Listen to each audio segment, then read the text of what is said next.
Сәлеметсіңдер ме? 7-ші сынып оқушылары. 1-ші тоқсанның жиынтық бағалау тапсырмалары. 1-ші тапсырмада төменде келтірілген мысалдарды құбылыс атауларымен сәйкестендіріңіз дейді. Біріншісі механикалық құбылыс, ұшақтың қозғалысы, бізде механикалық құбылыс. Екінші жарық құбылысы, айдың жарығы. Үшінші жылулық құбылыс, бізде қардың еруі. Магниттік құбылыс бізде компас тілшесінің қозғалысы. Дыбыстық құбылыс бізде күннің күркіреуі. Күн күркірегенде бізде дауыс шығады, дыбыс шығады, бұл бізде дыбыстық құбылысқа жатады. Ары қарай балалар, 2-ші тапсырмада берілген физикалық шамалардың белгіленулері мен өлшем бірліктерінің көмегімен кестені толтырыңыз дейді. Балалар, міне физикалық шамалар берілген, соны біз белгіленуін және өлшем бірліктерін толтырып жазып шығуымыз керек. Мен мына жерде жазып шықтым, соны сіздерге айтып түсіндіріп кетейін. Жылдамдық В әрпімен белгіленеді, өлшем бірлігі километр бөлінген сағат немесе метр бөлінген секунд. Уақыт Т әрпімен белгіленеді, өлшем бірліктері сағат, минут, секунд. Ұзындық Л әрпімен белгіленеді, өлшем бірліктері километр, метр, сантиметр. Көлемді, ауданды да жазып қойдым, қарап жазсаңыздар болады.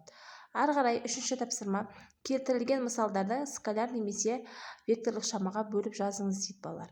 Скаляр шама уақыт, көлем, жол, аудан, векторлық шама жылдамдық, орын ауыстыру.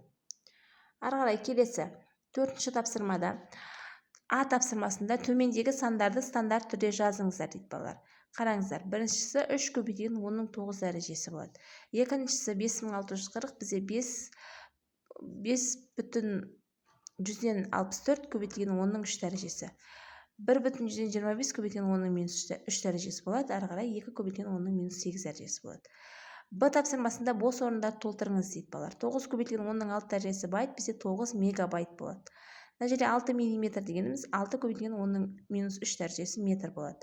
15 көбейтілген 10-ның минус 9 дәрежесі секунд, бізде 15 наносекунд болады. 2 килограмм бізде 2 көбейтілген 10-ның 3 дәрежесі болады.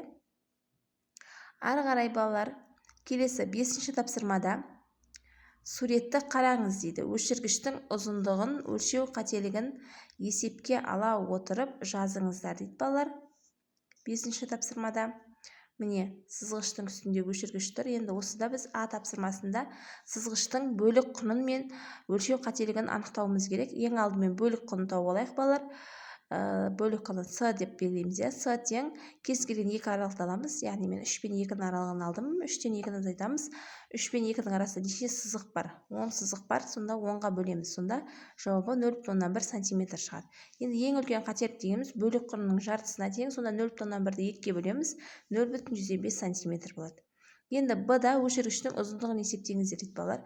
Мына жерде өшіргіш 4,6 сантиметр болып тұр. Енді біз 4,6 плюс-минус ең үлкен қателікті жазамыз. 0,105 сантиметр болады балалар. Ары қарай 6-ші тапсырмада суретте келтірілген теңгенің диаметрін қатарлау әдісі арқылы анықтаңыздар дейді балалар. А тапсырмасы теңгелер қатарының ұзындығын, Б тапсырмасына 1 теңгенің диаметрін табуымыз керек. Ал А тапсырмасында балалар теңгелер қатарының ұзындығы 117 мм болып тұр. Немесе 11,7 сантиметр деп жазсаңыздар болады. Б-да 16 мм немесе 1,6 сантиметр деп жазсаңыздар болады. 7-ші тапсырма. Суретте кірпінің лабириттегі жолы көрсетілген. Осы суретте кірпінің қозғалыс траекториясын белгілеп, алмаға дейінгі орын ауыстыруын сызыңыздар дейді балалар. Қараңыздар, қозғалыс траекториясы болып тұр. Біз енді алмаға дейінгі орын ауыстырып сызуымыз керек. 2 басын қосасыздар. Ары қарай 8-ші тапсырмада суреттерді қарап, әр дене үшін қозғалыс траекториясын сәйкестендіріңіз дейді. Біріншісі тік ұшақтың қозғалысы балалар бізде дөңгелек болады. Бір-бірімен айналып тұрған дөңгелек болады. Пойыздың қозғалыс траекториясы бізде түзу сызық болады. Ары қарай айдың күнге қатысты қозғалыс траекториясы бізде дөңгелек ирек болады. Қараңыздар. Ал доп теуіп атқан доп бізде доғал сызық сияқты болады. Ары қарай келесі тапсырмада 9-шы тапсырмада суретте қозғалыстың қай түрі берілгенін бос орынға жазыңыз дейді балалар. Бірінші суретте балалар бір қалыпты қозғалыс берілген, себебі бірдей уақыт аралығында бірдей жол жүріп тұр. Екінші бір қалыпсыз қозғалыс, себебі бірдей уақыт аралығында әртүрлі жол жүріп тұр. Үшінші суретімізде бір қалыпсыз, бірдей уақыт аралығында әртүрлі жол жүріп тұр. 10-шы тапсырма. Мотоциклші алғашқы 4 км жолды 5 метр секунд жылдамдықпен, ал келесі 9 км 3 метр секунд жылдамдықпен жүріп өтті. Мотоциклшінің барлық жолдағы орташа жылдамдығын анықтаңыздар дейді. А тапсырмасында өлшем бірліктерді қыбыжға айналдыруымыз керек. Б-да Т1 мен Т2 уақытты анықтауымыз керек. С-да барлық жолдағы орташа жылдамдығын анықтауымыз керек. Ал балалар, ең алдымен бірінші есептің берілгенін жазып аламыз. С1 бізде 4 км, С2 9 км, В1 бізде 5 метр секунд, В2 бізде 3 метр бөлінген секунд. Табуымыз керек орташа жылдамдықты. Ең алдымен А тапсырмасында өлшем бірліктерді қыбыжға айналдыр дейді.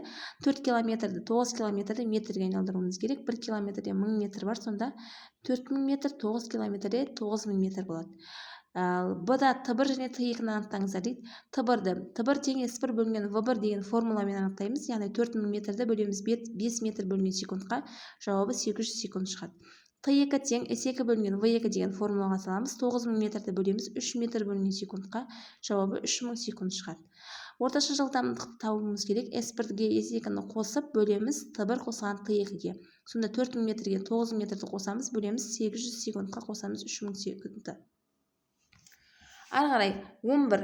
Орын ауыстырудың уақытқа тәуелділік графигінен дененің тыныштық күйіне сай келетін график бөлігі. Балалар, уже тыныштық күйді білесіздер, ана жерде А мен В-ның аралығы бізде тыныштық күй, ол кезде қозғалмағандықтан, А, В деп жазып қоясыздар. Б. Дене қанша уақыт тыныштықта тұрғанын анықтаңыз дейді. Дене 6 секунд тыныштықта тұрған. А 6-дан басталған, В 12-мен аяқталған. С. Тұрақты жылдамдықпен қозғалыс бейнеленген бөлігін анықтаңыз дейді. Балалар, бізде О-А аралығы бейнеленген. Неліктен дейді, Д тапсырмасында дәлелдеңіз дейді. В тең S бөлінген Т дегенге саламыз, 30 метрді бөлеміз 6 секундқа, сонда 5 метр бөлінген секунд шығады. Балалар, осымен 90-ық жиынтықтың тапсырмаларын бәрін шығарып аяқтадық. Түсінбеген жерлеріңіз болса, комментарийға жазып кетіңіздер. Басқа да ТЖБ-лардың жауаптары бар. Каналға кіріп көріңіздер. Сау болыңыздар.